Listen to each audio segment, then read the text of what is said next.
Hey there. So I moved to San Francisco in January of 2003, and I was super freaked out about taking Muni buses.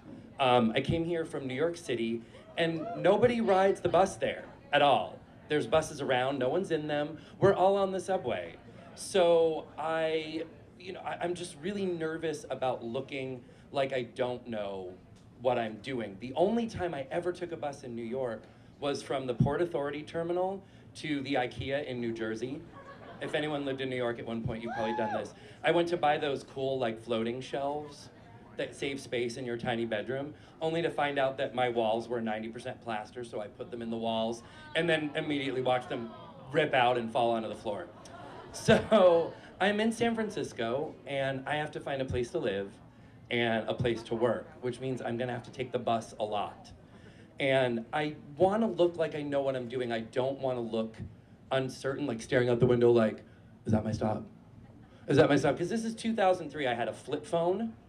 There were no digital displays anywhere. You just had the little voice that was like, Valencia, and you would just have to know where you were going. And I'm a child of the 80s, so stranger danger is like in my DNA. So if I'm looking out the window and not sure where I'm going, that just makes me a target to be like mugged, kidnapped, or murdered. Or mugged, kidnapped, and murdered. So what I did to bypass all of this at first is my friend gave me one of those laminated streetwise San Francisco maps, and I would figure out where I was going, and then I would walk. I fucking walked from like McAllister and Baker all the way to the marina to apply for a job at Pizza Orgasmica, and then back. So my feeling was if I walked the route to and from, and I ended up having to use it, I would know what the stops were. So as luck would have it, I got hired 3 weeks after moving here at the beloved sex-positive co-op, Good Vibrations. Does everyone know Good Vibrations? I got hired at the new one they had opened on Polk Street in Sacramento. So now I had a routine. I was gonna be taking the 49 Van Ness to and from work. And I'm a creature of habit, so once I do something a few times, I totally ace it. So like by the third or fourth day, I'm on the bus, I have my headphones on, I'm wearing sunglasses. I totally like know when to pull the cord and I look really casual. Those tourists where they're like really, I was just like reaching up with one finger. I was telling tourists, you need to step down to get off, that button doesn't do anything. So I felt really confident, and I worked with this really rad group of queer women at Good Vibrations. And there was about 5 of us that worked on Sundays. We were the Sunday crew. And we'd like go out to dinner, get a drink after work. We'd go down to Lush Lounge when that existed. And I know. I got so sick on so many Cosmos there. And we made the really unfortunate mistake one night to decide to go and see the atrocious remake of Stepford Wives that Nicole Kidman was in and Bette Midler, and there was no amount of stars, that it was appalling.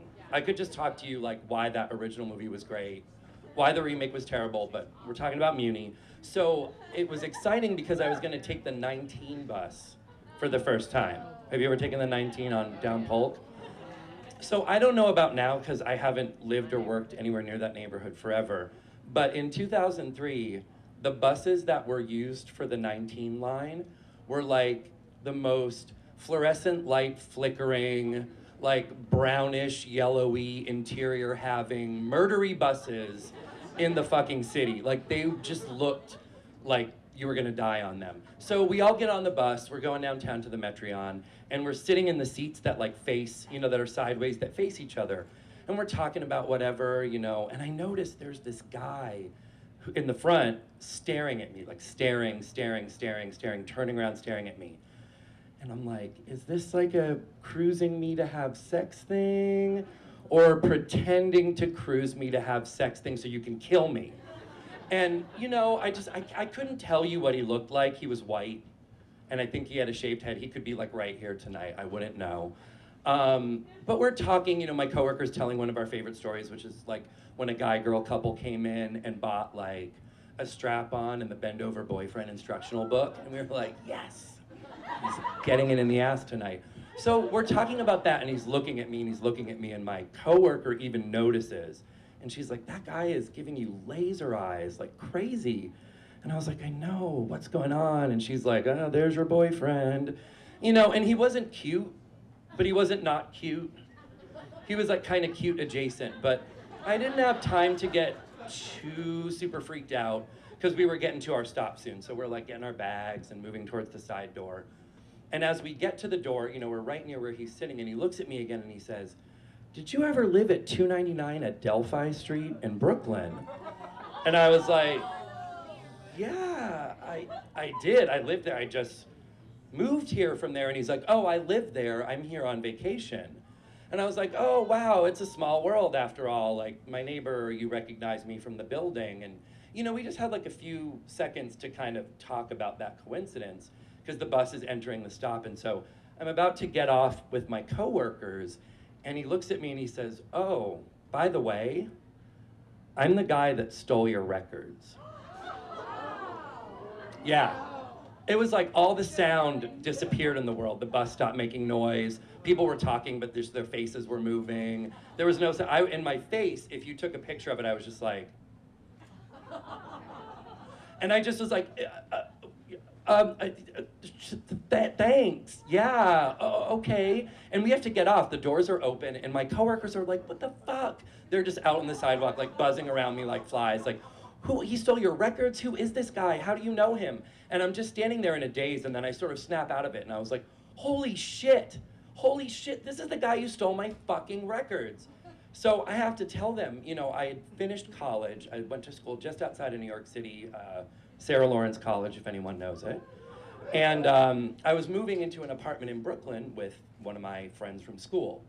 And the place was real, like it needed renovations, and the old tenants had trashed it. So we were staying in a sublet nearby for like a month. So when it's time to move in, all my shit was in storage. So I borrowed a friend's car and went to get it all while my housemate stayed at home because she was waiting for a mattress to be delivered. So I was gonna come back, load stuff into the elevator, come upstairs, and then she'd help me drag it out into the apartment. So one of the loads of stuff I had was full of all these big milk crates and apple crates with all my records in them. And they were super heavy. I'd been collecting them since I was like 12 or 13 years old. And I had stuff in there like, you know, like the Sinead O'Connor 12-inch for I Want Your Hands on Me, which is like one of the first records I bought. MC Light raps on it, if you know, like on all the remixes, because they're both so straight. And I had like, I was obsessed with Bananarama when I was a kid, so I would go into Boston from New Hampshire and buy like the import-only stuff at Tower Records. And you know, in college, I started collecting all this like indie and punk and Riot Girl and queer punk stuff. And you know, so I had this big collection. I was really proud of it. So it's heavy for me to lift, and I'm, you know, this size. So I get it into the elevators, come upstairs, and my housemate, who's a darling, but she's like 5'5" and 90 pounds soaking wet, comes out, and I'm like, "You will die if you lift these. You will just snap in half." And she's like, "That's fine. I'm just gonna drag them into the apartment, go get the rest of your shit," because I had to bring the car back soon. So I go, I get the last load of stuff, come back, come up in the elevator, and all the crates are in the hallway in front of our door, and they're empty. And I'm like, okay, don't freak out. You know, she probably just took some out, like, you know, 3 at a time, and just like, ugh. You know, one was like a double LP with a gatefold, so she had to carry that alone. And I'm like, I'm gonna go, I go inside, and they're not in the living room, and they're not in my bedroom. And I go to her room, and I'm like, "Hey, where are my records?" And she's like, "They're out in the hallway." And I was like, "No, they're not. They are not there." And she's like, "Are you kidding me?" And I was like, "I'm not." And she's like, "Holy shit, someone fucking stole them." And I was like, "Yeah, they fucking stole them." And she's like, "Oh God, I'm so sorry. I just thought they'd be okay there. They were so heavy and you were coming right back." And I was like, she's like, "I could give you some money to get new ones, like, you know, like $50, $75. And I was like, "Totally." And I go into my room, I'm like, "Or I can fucking kill you." But we just moved in together, so I can't, you know, like, we're gonna have to live together for however long. So I make all these flyers about them being like, "Hey, apartment 301, these are my records. They're not part of the garbage that got left behind from the old tenants that just got pushed in the hall, you know, blah, blah, blah." And some group of these records, a small amount of them, were given to me by a high school friend who died really weirdly and suddenly right after we graduated. So I put that in there. I wanted people to know it was important. I put the flyers up everywhere, and as I was putting them up, I was listening, like on every floor, like, are they listening to my music? I was really sad. And so like 2 months go by, nothing, I don't get anything back, so I've given up on it. I'm sitting there like, what were the ones I listened to the most? Maybe I could just make her buy me those, you know. And I come home from work one day and just randomly there's this grocery bag, plastic grocery bag with records in it in front of my door. Like, and I alphabetized, so it was like D through G. And I was like, oh, holy shit. These are some of my records. And I was really excited, but I was like, why did they only give me back some of them? So over the next like 4 to 6 months, this kept happening. I'd come home and there'd be like a bag of like A through C. I would get shit that wasn't mine. I like opened this one bag and I was like, I don't fucking listen to Level 42 or Jay Giles Band except for Centerfold and Freeze Frame. So I got like almost all of them back. I got maybe like 85 to 90% back. But I never knew who took them, what happened, until 4 years later, when I'm on the other side of the country, on a 19 bus for the first time in my life, and I meet the guy who stole my fucking records. And we had to get off the bus, and I'm like, what? I had so many other questions once I snapped out of it. I was like, what did he do with them? Did he, like, just listen to them? It was still the late 90s. Did he tape them? You know, did he just, like, caress his face with them while thinking about me? I have no idea. I have no idea. I just know he fucking stole them and then gave most of them back. So, you know, it's Muni. I have seen people do some weird shit. I've seen people pee all over the place. I've seen fights break out. I once helped stop a fight. I once saw a woman get on Muni with like a big plastic jug of like Smirnoff vodka that still had the black anti-theft cap from Safeway and bash it on the back of the seat and then start pouring shots into Dixie cups she had in her purse for everyone. But none of that will ever compare to meeting the weirdest master thief I've ever met. Thank you so much.